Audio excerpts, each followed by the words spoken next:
Phone की घंटी लगातार बज रही थी। रितेश ने फोन देखा तो उसकी सास का नंबर डिस्प्ले हो रहा था।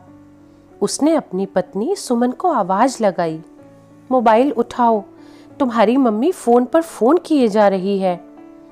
मैं बाबू का डायपर बदल रही हूँ, अभी आती हूँ।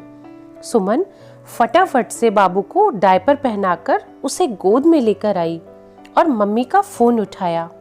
सुमन, तू फोन नहीं उठा रही थी, मुझे चिंता हो गई थी। घर में सब ठीक है ना? मेरा बाबू ठीक है? सुमन की माँ ने सवालों की झड़ी लगा दी थी। मम्मी, सब ठीक ठाक है, आप चिंता मत कीजिए। बाबू का बुखार भी उतर गया है। मैं थोड़ी देर में आपको वीडियो कॉल करती हूँ। दूध पीकर बाबू सो गया और सुमन ने उसे कमरे में ले जाकर सुला दिया। फिर वह बाहर हॉल में आई और रितेश से बोली, रितेश, फोन तुम भी तो उठा सकते थे ना?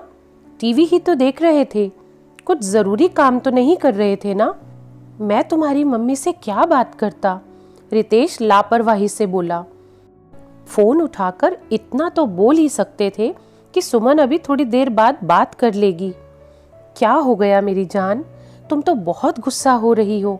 ऐसा भी क्या हो गया? बात को ज्यादा तूल मत दो।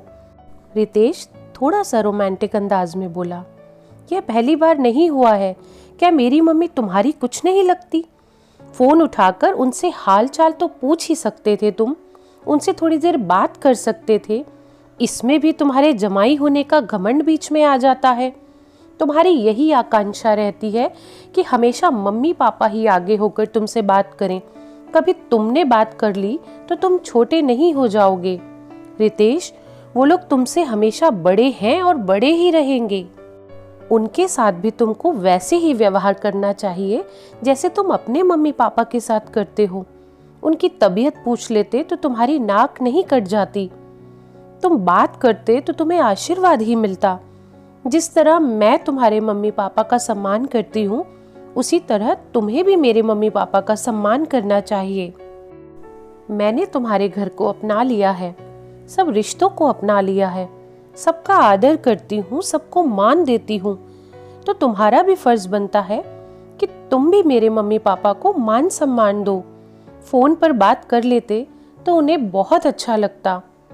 मैं तो तुम्हारी मम्मी से बात कर लेती हूँ, कभी सोचती नहीं कि बात करूं या नहीं। ऐसे तो मैं भी कह सकती हूँ कि मैं तुम्हारी मम्मी और घर के बाकी सदस्यों से क्या बात करूं। सुमन दिल का गुबार निकालकर अंदर चली गई। रितेश अपने काम में लग जाता है। कुछ दिनों के बाद जब रितेश नहा रहा था तो रितेश की मम्मी का फोन आ रहा था। सुमन अपने काम में व्यस्त थी। फोन पर फोन आते जा रहे थे। सुमन, रितेश बाथरूम के अंदर से चिल्लाया, फोन उठाओ, किसका फोन आ रहा है? मैं बस अभी बाहर आ रहा हूं, तुम्हारी मम्मी का फोन आ रहा है, सुमन ने शांतिपूर्वक कहा।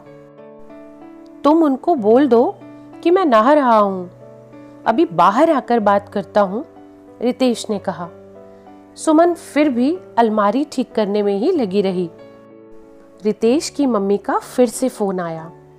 तब तक रितेश बाहर आ गया था तो गुस्से में लाल पीला हो रहा था। इतनी देर से फोन बज रहा है, तुम फोन नहीं उठा सकती थी? यह क्या तरीका है बात करने का? तुम्हारी मम्मी का फोन था तो मैं उठाकर क्या बात करती? सुमन ने सामान्य होकर कहा। इस बात को सुनकर रितेश का सारा गुस्सा छूमंतर हो गया। रितेश को अपनी गलती का एहसास हुआ और उसने सुमन से माफी मांगी कि आइंदा वो उसके मायके से आने वाले किसी भी फोन की उपेक्षा नहीं करेगा।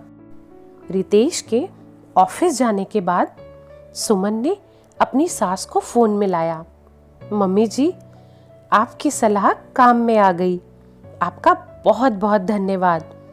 तभी सुमन की सास ने कहा, सुमन, यह मर्द तब तक कोई बात नहीं समझते जब तक कि इन पर नहीं गुजरती। इनको सबक तो सिखाना पड़ता है। यह कहकर दोनों सास बहू हंसने लगती है। दोस्तों, बात तो बहुत छोटी सी है कि छोटी छोटी बातें ही रिश्तों में दूरियां या नजदीकियां लाती हैं। जिस तरह बहू अपने सास ससुर का ख्याल रखती है, उसी तरह जमाई को भी अपने सास ससुर का ख्याल रखना चाहिए। तो ये कहानी आपको कैसी लगी कमेंट करके ज़रूर बताइएगा, और इसी तरह की और प्रेरणादायक कहानियाँ सुनने के लिए इस चैनल को सब्सक्राइब करें। धन्यवाद।